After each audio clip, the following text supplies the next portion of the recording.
Good afternoon, everyone. Today, I will be demonstrating to you how to use a Skew-T Log-P diagram. And I will teach you how to trace important features in the Skew-T Log-P diagram.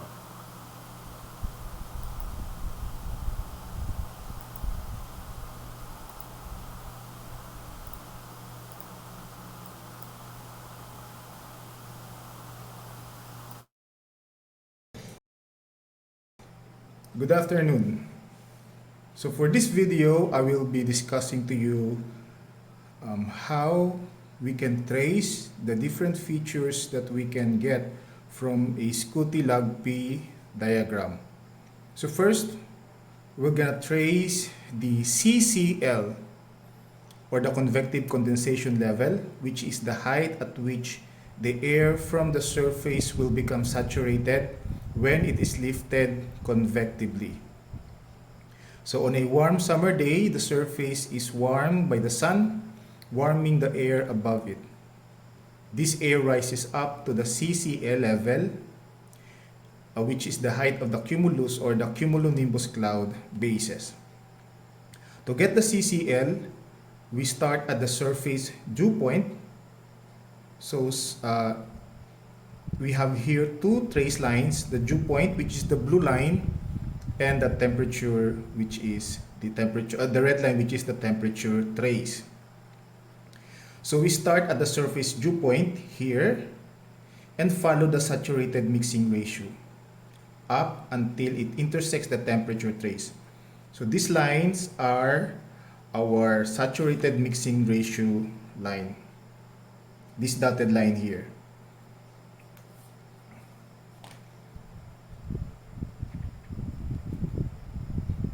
So this will be our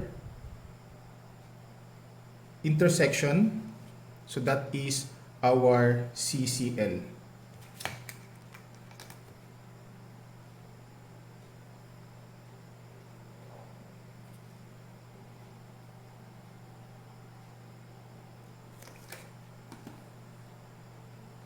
So the next that we will get is the convective temperature.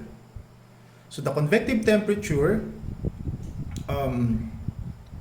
so basically convective clouds don't form every day. Surface temperatures need to be above a certain temperature in order to be able to rise convectively to the CCL. So this is what we call the convective temperature.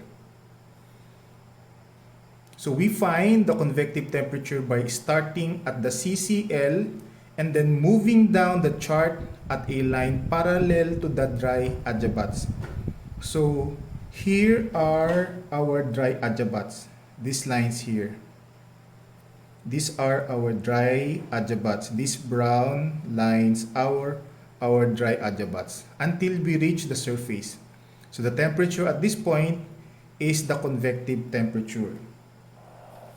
So now that we already have our CCL, we'll just follow until we reach the surface. Follow the dry adiabats. So basically, this is around, if this is our temperature or isotherms, this is at 25, around 27.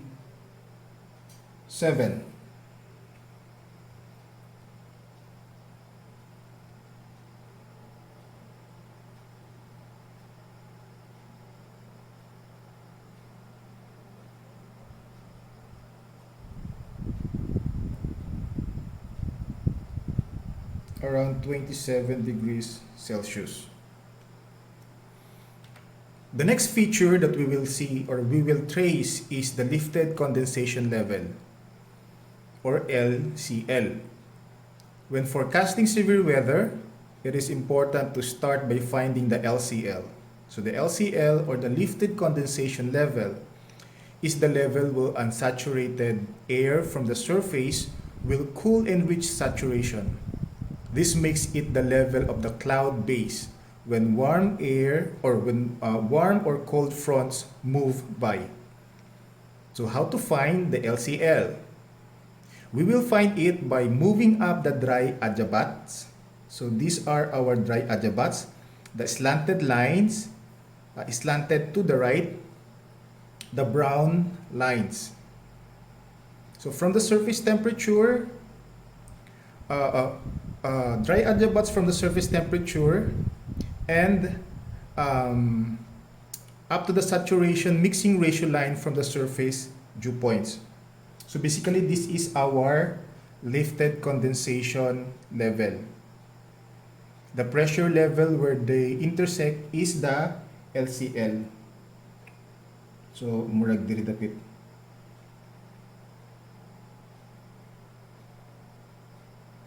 Okay, so that is around, if we will trace your lifted condensation level, that is around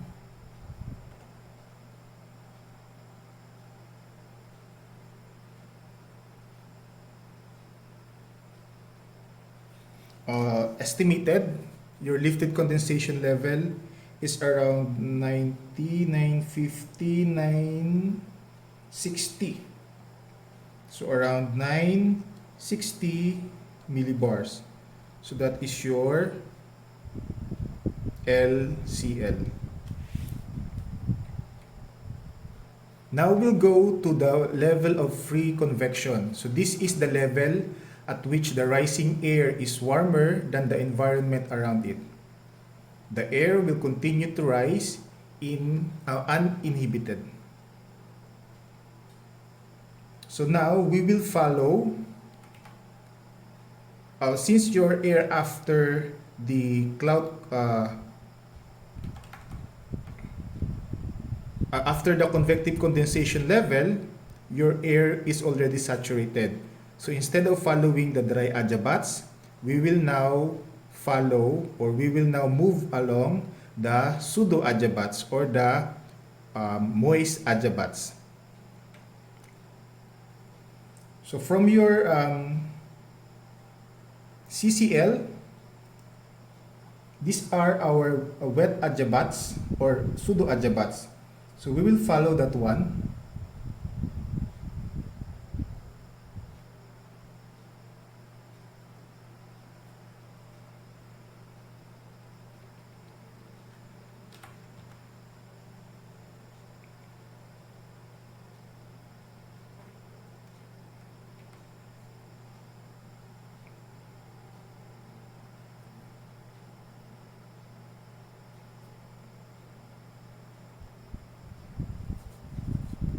Just continue following your pseudo adiabats until you reach your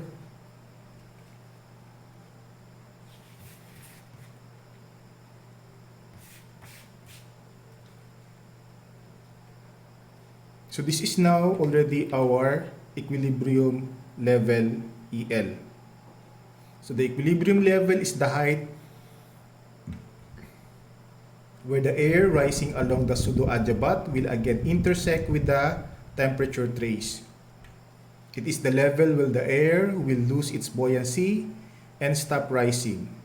The higher the EL, the taller the storm clouds can rise. So the area being covered by this is what we call as the cape. Large areas of cape, so this one,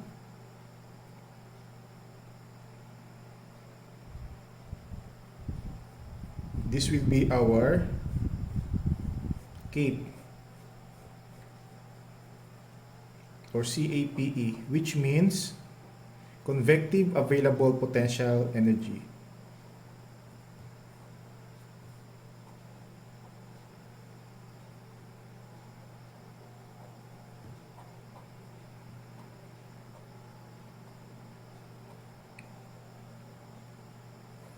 Okay, EL means equilibrium level. LCL means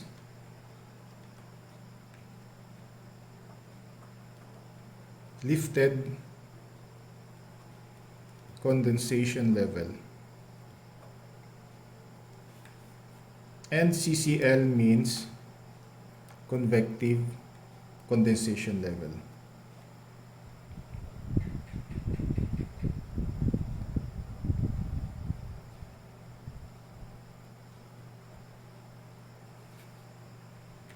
So the cape, when it is large in area like this one, indicates a good potential for strong storms. It is the area between the path of the rising air and the environmental temperature. It measures the energy and buoyancy of that rising parcels. So cape is measured in joules per kilogram, and values above 1,500 are considered large. Thank you.